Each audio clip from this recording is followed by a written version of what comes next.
अस्सलाम वालेकुम। आज के इस वीडियो में हम आपको 5 ऐसे बदतरीन गुनाहों के बारे में बताएंगे जिनके करने से इंसान तबाह व बर्बाद हो जाता है। हज़रत अली रज़ी अल्लाह ताला अन्हा के पास एक शख्स आया, कहने लगा, हज़रत अली, वो कौन से ऐसे बदतरीन गुनाह हैं जो इंसान की रिस्क को ख़त्म कर देते हैं, और ये गुनाह दुनिया हो आखिरत में इंसान को इस तरह जलील करते हैं कि इंसान का दुनिया और आखिरत में कोई मददगार बाकी नहीं रहता।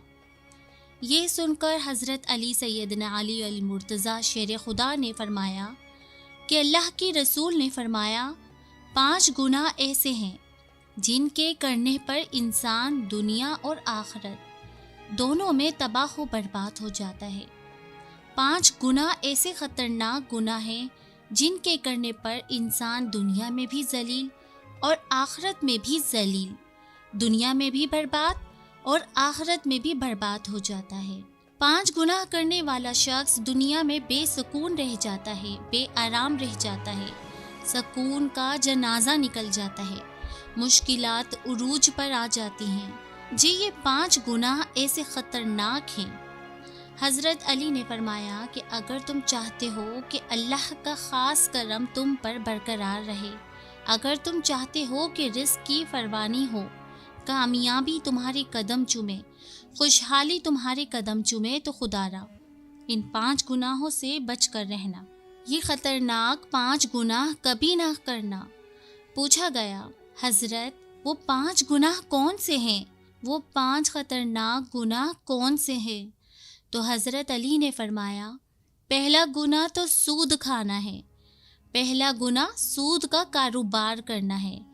फरमाया, हाय, सूदखोर इंसान दुनिया में भी जलील और आखिरत में भी जलील व ख्वार हो जाता है। सूदखोर इंसान दुनिया में भी तबाह व बर्बाद, आखिरत में भी तबाह व बर्बाद, कभी भी सुकून की नींद नहीं सोता। सूदखोर इंसान दूसरों को टेंशन में मुब्तला रखता है, खुद भी हर वक्त, हर घड़ी, हर लम्हे टेंशन में ही रहता है, तरह तरह की परेशानियां से घेर लेती है, हर तरह की मुसीबतें से घेर लेती है। फरमाया, क़यामत के दिन सूदखोर इंसान ऐसे उठेंगे कि इनके चेहरे मस्त कर दिए जाएंगे। एक सूदखोर इंसान सीढ़ी से नीचे गिरा, मुंह के बल ज़मीन पर गिरा और वहीं मर गया। बेटा कई रोज़ तक बाप का गम मनाता रहा। एक रात बेटे ने बाप को ख्वाब में देखा, देखकर पूछा, अब्बा, तेरे साथ क्या मामला हुआ? सूदखोर अब्बा ने कहा, ना पूछ बेटे, सीढ़ी से नीचे गिरा था, बजाय ज़मीन पर आने के सीधा जहन्नुम में चला गया। हज़रत शेख सादी रहमतुल्लाह अलैह ने फरमाया, मैं एक नया मकान ख़रीद रहा था, मकान की तलाश में था।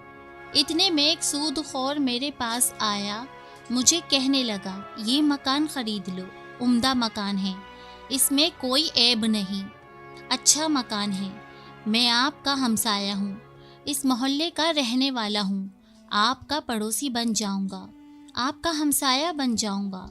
सूदखोर इंसान मुझे कहने लगा कि मैं आपका हमसाया बन जाऊंगा, इसी मोहल्ले का रहने वाला हूँ, और कहा कि इसमें कोई ऐब नहीं।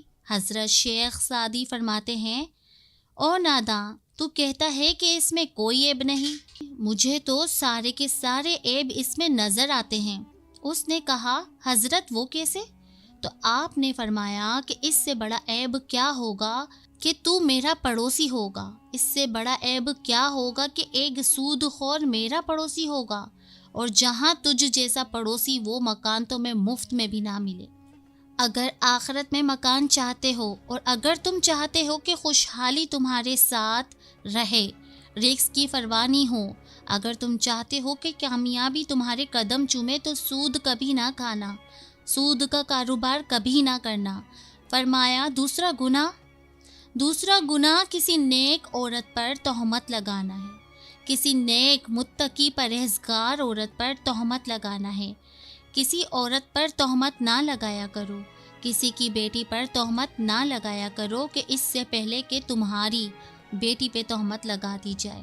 میرا اللہ فرماتا ہے جو شخص کسی عورت پر تہمت لگاتا ہے، جو کسی نیک پر تہمت لگاتا ہے حالانکہ وہ اچھی ہے، نیک متقی پرہیزگار ہے، نماز پڑھتی ہے، روزے رکھتی ہے، وہ اچھی ہے۔ جو شخص کسی اچھی عورت پر تہمت لگاتا ہے وہ دنیا اور آخرت میں ذلیل و خوار ہو جاتا ہے۔ اگر تم کسی کی بیٹی سے نکاح نہیں کر سکتے تو نہ کرو، کوئی بات نہیں، خدارا کسی کی بیٹی کے اوپر تہمت نہیں لگانا۔ ہائے وہ بوڑھا باپ جو اپنی بوڑھی کمر پر بوریاں لاد کر دن رات محنت مزدوری کرتا ہے، دن رات اوور ٹائم لگا کر محنت مزدوری کر بوڑھی کمر پر بوریاں لاد کر اس نے اپنی بیٹی کو جوان کیا، اس کو پڑھایا لکھایا۔ آج جب اس کی بیٹی جوان ہوئی تو محلے کے لوگوں نے، محلے کے نوجوانوں نے اس کی غریب بیٹی کو قبول ہی نہیں کیا اور تہمت لگا کر اسے ٹھکرا دیا۔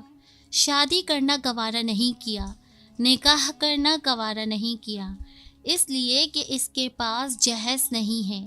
ایک تو تم نے نکاح نہیں کیا، دوسرا اوپر سے تہمت، کم از کم تہمت تو نہ لگاؤ۔ فرمایا کہ اگر تم چاہتے ہو کہ دنیا اور آخرت میں تمہیں عزت ملے، مقام ملے، خوشحالی ملے تو کسی نیک عورت پر تہمت نہ لگانا۔ تیسرا گناہ کسی کا مال ہڑپ کر جانا، خاص طور پر یتیموں کا مال ہڑپ کر جانا۔ یتیموں کے سروں پر شفقت بھرا ہاتھ رکھو، یتیموں کے سر پر رحمت بھرا ہاتھ رکھو، کیونکہ جب کبھی آپ مر جائیں تو آپ کی اولاد کے سر پر کوئی شفقت کا ہاتھ رکھنے والا ہو۔ فرمایا چوتھا گناہ اللہ کی ذات کے ساتھ کسی کو شریک ٹھہرانا ہے، اللہ کے ساتھ کسی کو شریک سمجھنا ہے۔ یہ ایک ایسا گناہ ہے، یہ اتنا بڑا گناہ ہے، شرک والا جو گناہ ہے اتنا بڑا گناہ ہے کہ اللہ تعالیٰ چاہے تو ہر گناہ معاف کر دے، چھوٹے بڑے گناہ معاف کر دے، مگر یہ شرک والا گناہ اتنا بڑا گناہ ہے کہ اللہ تعالیٰ کسی کو معاف نہیں کرے گا۔ حضرت سیدنا علی المرتضیٰ شیر خدا نے فرمایا کہ پانچواں گناہ خطرناک گناہ، اہم گناہ، دل کے کانوں سے سنیے گا۔ پانچواں گناہ کسی کے اوپر جادو کرنا ہے۔ جادوگر شخص کے گھر کا کھانا حرام، اس کے گھر کا پانی حرام، اس کے گھر کا دودھ حرام، اس کے گھر کا نمک حرام، اس کے گھر کی ہر ایک چیز حرام۔ جو شخص کسی کے اوپر جادو کرتا ہے، جو کسی کو ذلیل کرنے کے لیے، کسی کو رسوا کرنے کے لیے، کسی کو ٹینشن دینے کے لیے، کسی کو تکلیف دینے کے لیے جو شخص کسی کے اوپر جادو کرتا ہے، یہ ایک ایسی چیز ہے کہ گھومتی ہوئی پھرتی ہوئی آخر کار اس بندے تک پہنچتی ہے جہاں سے یہ کی گئی۔ جادوگر انسان یوں سمجھے کہ وہ دائرہ اسلام سے نکل گیا ہے۔ خدارا یہ خطرناک گناہ کبھی نہ کرنا۔ فرمایا یہ 5 گناہ ایسے گناہ ہیں جس کے کرنے پر اللہ تعالیٰ سخت ناراض ہوتا ہے۔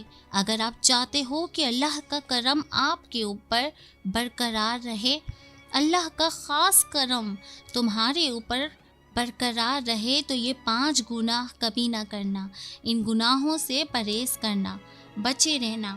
انشاءاللہ تمہیں دنیا میں بھی عزت ملے گی، مقام ملے گا، تمہیں دنیا میں بھی مرتبہ ملے گا، تم دنیا میں بھی کامیاب ہو جاؤ گے، رزق میں فراوانی ہوگی، خوشحالی ہوگی، کامیابی تمہارے قدم چومے گی اور تمہاری آخرت بھی سنور جائے گی۔